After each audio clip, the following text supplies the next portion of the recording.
بانو قدسیہ کہتی ہیں، مرد کا کام عورت کو سمجھنا نہیں، اس کو محسوس کرنا، اس کی حفاظت کرنا، اس سے محبت کرنا، اس کی عزت کرنا ہے۔ یہ باتیں عورت کو کڑے سے کڑے حالات میں بھی جینے کا حوصلہ دیتی ہیں۔ اگر قسمت میں آدھی روٹی ہے تو چھین کر پوری بھی کھا لوگے تو الٹی آ جائے گی، کبھی نصیب سے زیادہ ہضم نہیں ہوتا، پھر وہ چاہے روٹی ہو یا محبت۔ مرد کی محبت عورت کو کبھی مکمل سایہ نہیں دیتی، اس کے رویوں کی دھوپ کہیں نہ کہیں سے عورت پر پڑتی رہتی ہے۔ مرد اگر سچی محبت کر لے تو نہ تو وہ کسی اور عورت کی طرف دیکھتا ہے اور نہ ہی کسی غیر مرد کی نظریں اپنی عزت پر پڑنے دیتا ہے۔ محبت بھی کتنی خوفناک چیز ہوتی ہے۔ تم ایک اجنبی کو اپنا مالک بنا کر تمام تر طاقت اس کے ہاتھ میں دے دیتے ہو، دکھ دینے کی، خوشی دینے کی، اداس کرنے کی طاقت، یہاں تک کہ اپنے آپ پہ سارا اختیار اسے دے دیتے ہو اور اس میں گم ہو کر خود کو بھول جاتے ہو۔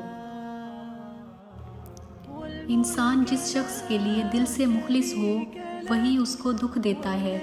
لوگ اچھی سیرت کی بجائے اچھی صورت کو ترجیح دیتے ہیں۔ عورت جس مرد سے محبت کرتی ہے تو اس کے سامنے غصہ دکھاتی ہے، روتی ہے، شکایت کرتی ہے، اپنی بات منواتی ہے اور بار بار اپنی محبت کا اظہار کرتی ہے، تو جب اس کی محبت کی قدر نہیں کی جاتی تو وہ پتھر کی ہو جاتی ہے۔ مرد جس عورت کو کھو بیٹھتا ہے تب اسے قدر ہوتی ہے، لیکن تب تک وہ عورت کے دل سے اتر چکا ہوتا ہے۔ بانو قدسیہ کہتی تھیں، ماں بے شک پڑھی لکھی نہ ہو، پر دنیا میں ہر ضروری بات ہم اپنی ماں سے ہی سیکھتے ہیں۔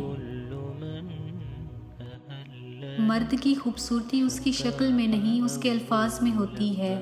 اگر اس کے الفاظ بدصورت ہو جائیں تو اچھا خاصا مرد برا لگنے لگتا ہے۔ مرد کو عورت کا حسن نہیں، اس کا جذبہ متاثر کرتا ہے۔ کم بولنے والا لڑکا اور زیادہ بولنے والی لڑکی ایک مکمل جوڑی ہیں۔ کچھ لوگ شفا جیسے ہوتے ہیں، بات کرتے ہیں تو تسکین ملتی ہے، لفظ کہتے ہیں تو مرہم لگتے ہیں۔ کچھ لوگ صرف لوگ نہیں ہوتے، وہ ہمارا علاج ہوتے ہیں، سکون ہوتے ہیں۔ کوئی کسی کی خوشی برداشت نہیں کرتا۔ آپ کو کسی سے محبت ہو گئی، آپ خوش ہوں گے، پر یہ خوشی اپنے بھی برداشت نہیں کرتے۔ وہ آپ کو کہیں گے وہ صحیح نہیں ہے، ہر بندہ اس کے خلاف بھڑکائے گا، اصل میں یہ اپنے نہیں آستین کے سانپ ہیں۔ پر آپ محبت کم نہیں کرنا، جس نے ہر وقت ساتھ دیا ہو اسے کبھی مت چھوڑنا۔ خالی ضرورتیں پوری کرنے سے رشتے کبھی نہیں نبھتے۔ ضرورتیں تو آپ اپنے ملازمین کی بھی پورے کرتے ہو، ضرورتیں تو آپ ان کی بھی پوری کر دیتے ہو جن کو آپ جانتے تک نہیں۔ اصل چیز احساس ہے، جب تک احساس پیدا نہیں ہوگا رشتہ نبھتا نہیں، سمیٹا جاتا ہے۔